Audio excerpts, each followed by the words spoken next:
It's coffee grinder renewal day. Time to clean the burrs, check the burrs, clean the machine. Eureka. Specialita. It's a nicely made machine, all in all. I have some reservations about it. Haven't used it for a few years now.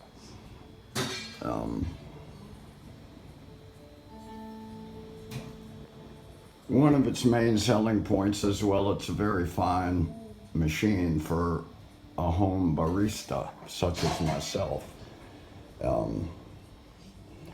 It's touted to be somewhat silent. I don't find silent to be the case. I would say silent is a relative term, just as is comfort and compliant on a bicycle. If you want to be comfortable, you sit down in a lazy boy, don't you? When you get on a bike, it's not going to be comfortable. It's going to be as comfortable as possible. That's the same thing. It's not quiet. It's not horrible. It's not like a train running through your kitchen, but I do have to pull the door shut so it doesn't wake up guests. Anyway, the main reason for doing this is clean the burrs, but also the burrs are worn out.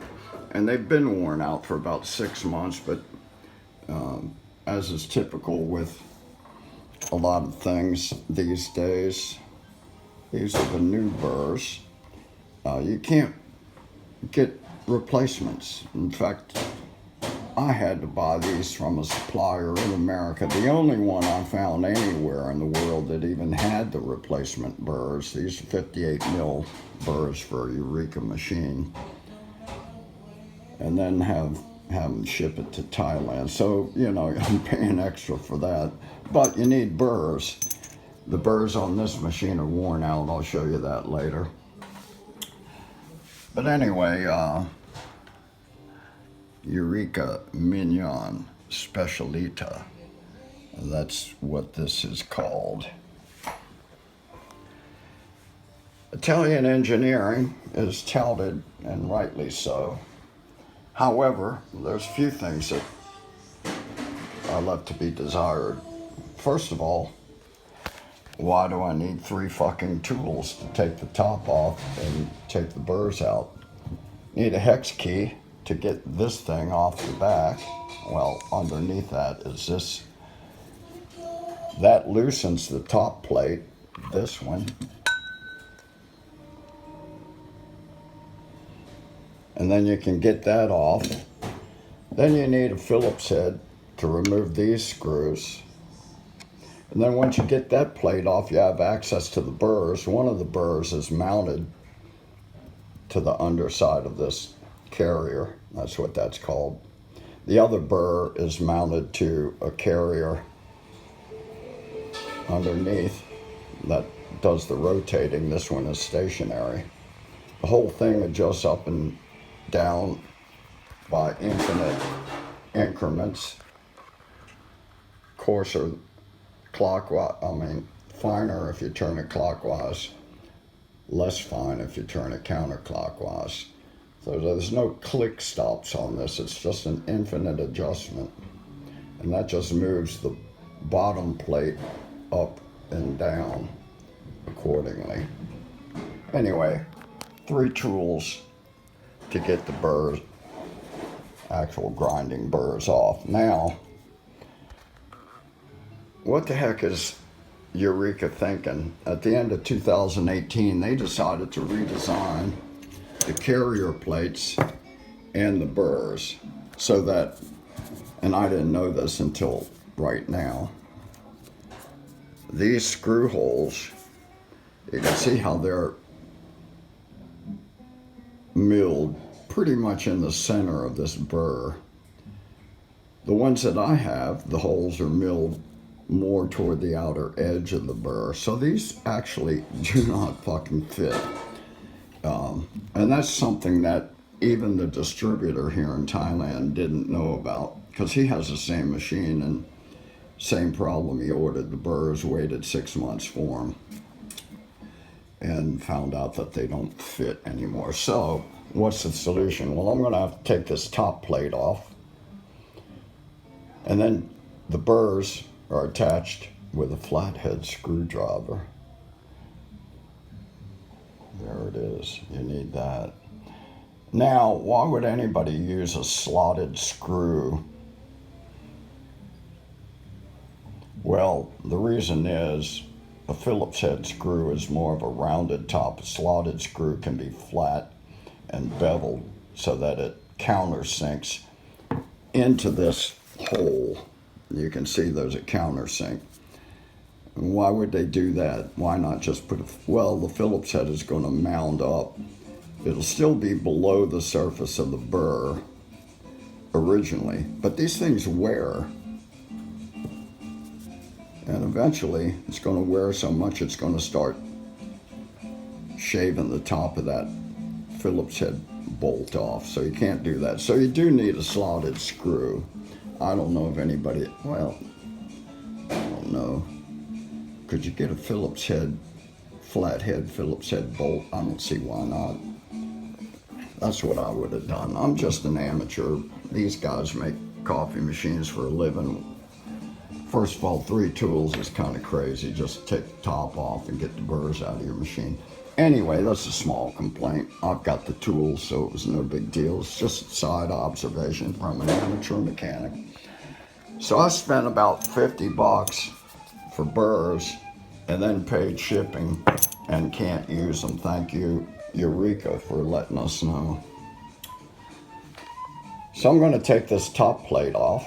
That's just these 3 Phillips head screws, bolts that hold it on. And then I can take the burrs off the 2 carriers. Then what? Well, you can see where these mark probably the locations where the burr plate is bolted to the carrier plate. I'm going to have to rotate this. Let's see if I can even find the hole. Well, you can see it doesn't line up. There's one. There's the other. Where's the other one? It's up here somewhere. There it is. It doesn't line up. So what I'm going to have to do is mill and tap 3 new holes into both carrier plates. Now, I don't think I want to do that, but I'll take it to the machine shop and have them do it. What do I do for coffee in the meantime? The burrs, if I show you the burrs, I've already checked them and reinstalled it.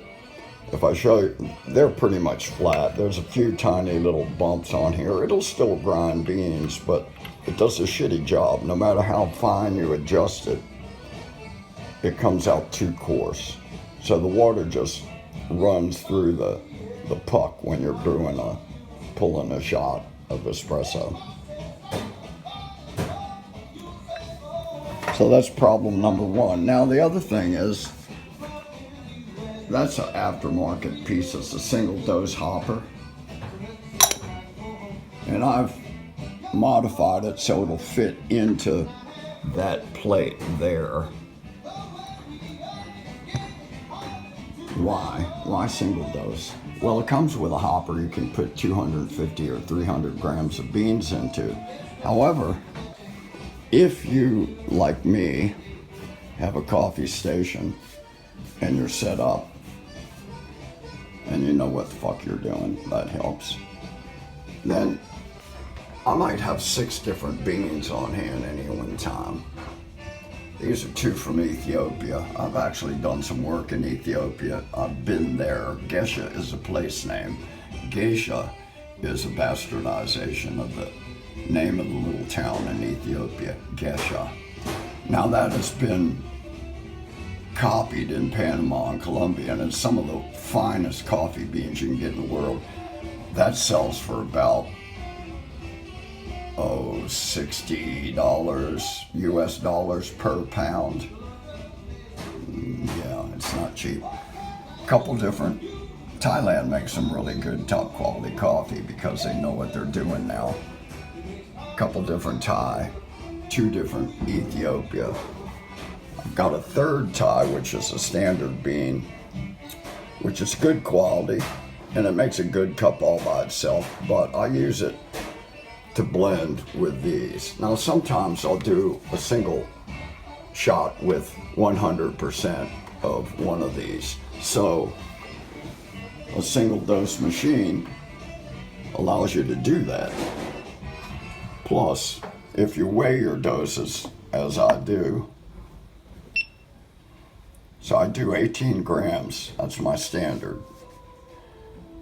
I can do a blend, 4 grams of this, 5 grams of that, 6 grams of that, 1 gram of that, and I can reproduce that blend precisely every time. Now I can make that same blend in a batch, put it in the 250 gram hopper, but what's that get you? That gets you the luck of the draw.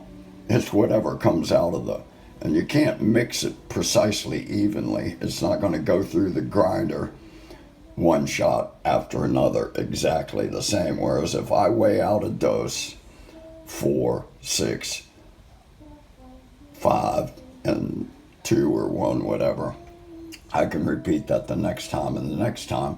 And then I have to just dial in the grind, because the grind is always going to change when the beans change. And if the roast changes, the grind has to change.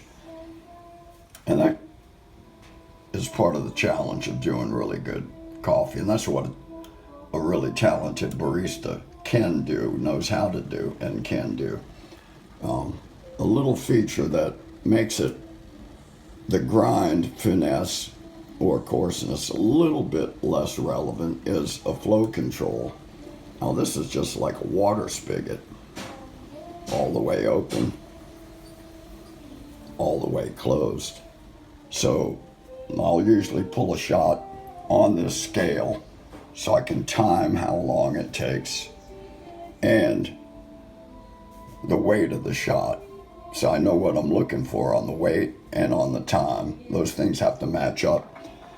No matter what the grind is, you can actually control that time and output by adding or subtracting water flow as it's pulling the shot. Anyway, that's the deal. These are some doses I've already scaled out. This one here is a 100% Costa Rica. These are 3 of the same dosage, a blend of 4 different beans. And I like to do that. And then I buy Robusta, which is kind of a lower grade coffee plant variety. But it's used a lot in espresso blends, especially by the Italians. They'll use 20% Robusta. Why? More caffeine, but more specifically because Robusta will give you a more creamy head on top, which is a desirable characteristic when you're doing espresso. Anyway, that's why I do single dose. That's why I did that modification. So the project for the morning is to take those burrs over to the machine shop and see if they can't tap new bolt holes in the carrier plates, get it back in order so I have coffee tomorrow. Italian coffee making style. It's good stuff. Now this whole station I set up and designed. I'm used to doing space and equipment planning. That was part of my job for years. This is a very simple design, and the local shop produces it. It's not fancy wood, but it's sturdy. And she's made me about 6 different pieces that I use in my kitchen and around the house for various things. This whole thing, two drawers. I keep my tools in there, keep my beans in here, keep supplies down here, space on the floor for refuse and storage. $60, $65. Yeah. So I've got what I have, and I'm set up for success. If I don't get a good cup of coffee, who's to blame? You know, but one person, me, and that's how it's always been in my career. If there's some blame to be made, the finger gets pointed at yours truly. Same thing with whatever glory there is to be gained from being a fucking cook. Yeah, it all comes my way. I've had plenty of both. Anyway, y'all have a good day. Drink better coffee and ride stronger. That's my advice. Coffee and cycling go hand in hand. Usually you take your cycle to the coffee shop, don't you?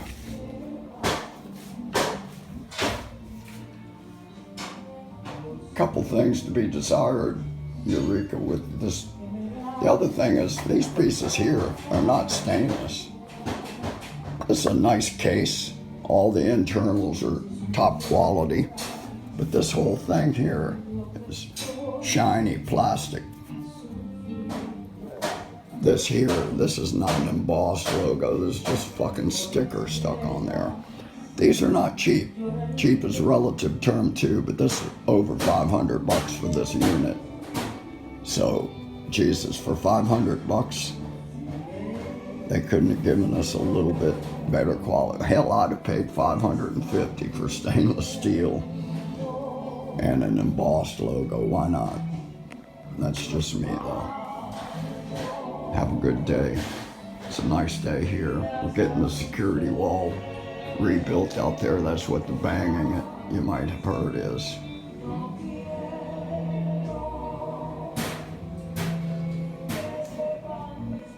That local shop made that piece for my induction stove.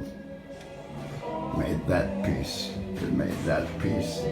There's one in that room and there's one in that room. It's remarkable what Thai people do with almost nothing. Cheers.